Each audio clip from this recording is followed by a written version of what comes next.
And speaking of which, I want to play this Bernie ad before we get to the bad. This is just powerful stuff.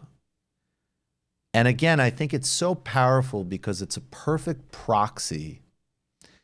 Yes, the media is insanely biased against Bernie.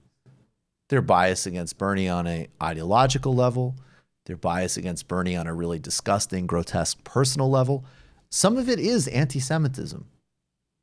Not conscious, but the obsession with his yelling and his appearance and all this stuff, that absolutely has an anti-Semitic tinge to it. And, you know, I don't usually like to sort of go there, and I think there's a huge amount of misuses of that type of argument that can be extremely disingenuous. But of course, just as with gender and as with race, more significantly, in fact, but there's something with anti-Semitism as well. And the pettiness and the hatred of him and it is, again, it's ideological.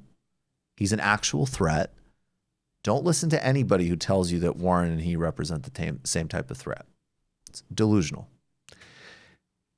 And there is a very revealing set of language around him that definitely codes in some ways as anti-Jewish, for sure. And again, this matters beyond the man because the contempt and the disdain for what he's doing across the country and the obsession that these people have with all of this pettiness is a warfare and a contempt on the working people of this country. If you can go out with this guy and see him talk to somebody whose kid died because they couldn't get insulin, and your main takeaway is that he doesn't smile enough, even as, in fact, he does smile quite a bit. There's something, I mean, it's petty and ridiculous with regards to Sanders, but it is a stand-in for a thoroughgoing lack of seriousness. Let's play some of this ad. This is done by, there was an incredible, we should find out briefly who did this. But this is somebody, this is not part of the campaign. This is a... Matt Orfalea, on YouTube. Matt Orfalea on YouTube. It's got 285,000 views. Rising Up, it's called. It's incredible. Let's play some of this. Actually, give me 1 second. I'm going to play it off YouTube. Okay. Stunning work. Is back, getting into the presidential race. Democrats like somebody new, and that is not going to be Bernie Sanders this time. It's really hard to imagine who the Bernie Sanders voter is at this point. Bernie Sanders, fall back. Please get away from us. Hey, Senator, great to see you. Thank you for doing this. He has a kind of gruff, curmudgeon-y side that is, of course, well known. He doesn't actually smile that much. It's almost like Bernie can't tell the difference between kids and adults. All right, I think you're dumb. I think you're dumb if you don't sit down and learn how to read and write. No, you were not born stupid. Come here. The only way I think you're dumb, I think when you think you're dumb, because you're not. I think you're disheveled, you're unlikable, and you're pushy, and I don't think you should be leading anybody.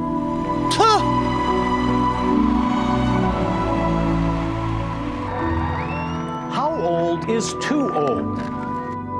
I think the issue is, do you seem like you're in the contemporary world? He's a socialist from the 1950s yelling at people in the same screechy voice, without smiling, without any kind of personal connection. He looked like the angry man in the center of the stage saying, "Get off my lawn." I don't think that's a good look for the Democratic Party. I see him as sort of a not pro-woman candidate.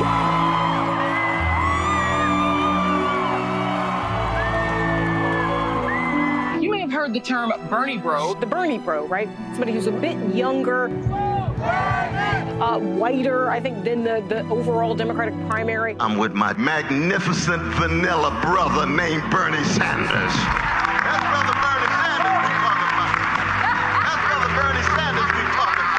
Socialism has been a manifest disaster. Alec would still be here today if I had known that I could come to Canada. Alex Smith, died after trying to ration a vial of insulin when he couldn't afford more. So his idea about free health care. Well, Leslie, all right, let's end on a positive note. One of these ghouls. $1,000 got me 6 months of insulin for my son. That's still less than what I pay a month in the United States. Gloria Steinem is suggesting Yeah, that yeah. younger women Okay, are again, let's leave it on a positive with somebody he helped and not one of these disgusting people on television. I mean, look, this is also partially where, some of my emotion comes from because, it's the disparity between what this guy is, all of his imperfections included. And again, I don't know, all of us are imperfect. But somebody who's just day in and day out taking people on buses to Canada, trying to get people health care, trying to improve people's lives. And I'm sorry, do you trust Cornel West? Do you trust the caliber of person around Bernie or some shyster on TV? And I noticed some people were extremely offended and triggered that they were included in it. Sorry. You said what you said. Even if you want to position yourself. I mean, first of all, look, if you're fundamentally serious about these things, there's one candidate in the race. I'm sorry. If Elizabeth Warren is your candidate, you're fundamentally serious about maybe some other things, and that's fine.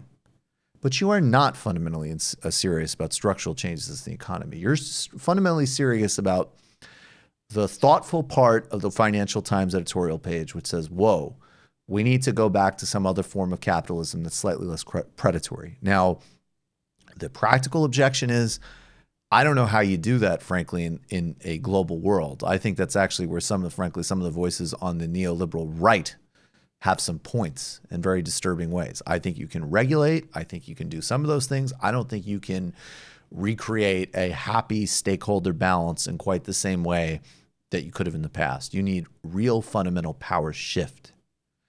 And then if you're going to go out and say, no, there is something really fundamentally wrong here on a policy, historical, and moral level, that's Bernie Sanders. That's democratized the workplace. That's somebody who has been struggling for these things for 40 years when, frankly, some people now who are all over this stuff several years ago were writing stuff about the win-win economy. So I'm not very impressed by people's whining about this. I think if you are on, and my God, I mean, some of it is just really savage and disgusting.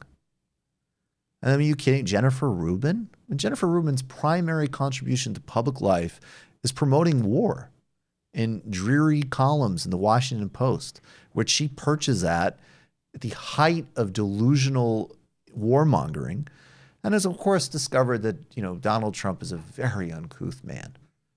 These are not people that care. It's disgusting. The thing is, though, I mean, what's so incredible is that we're not going anywhere, right? It's like this movement that's been built. Not only have we brought together all these people to believe in these ideas and have something that we can articulate together, but we've started to build this community that's going to stand so strong. It's continuing to grow. And it frustrates them so much that they're going to try as much as they can to derail it. But, they thought this was going to go away after 2016, right. And it's come back even stronger for this next 2020 race. And there's no reason to imagine that this is going to disappear, into some museum of American politics. But this real democratic socialist movement is going to be a political force for our lifetime. And, for the many people who are part of it and the many people who are going to join it, we recognize that this is not a game, that this is serious, that this is life and death for so many people, and that there's no way that we can give up because, frankly, we don't have a choice, nor do we want to go back into the shadows and to just wondering, about what, having no options for the future that really feel viable.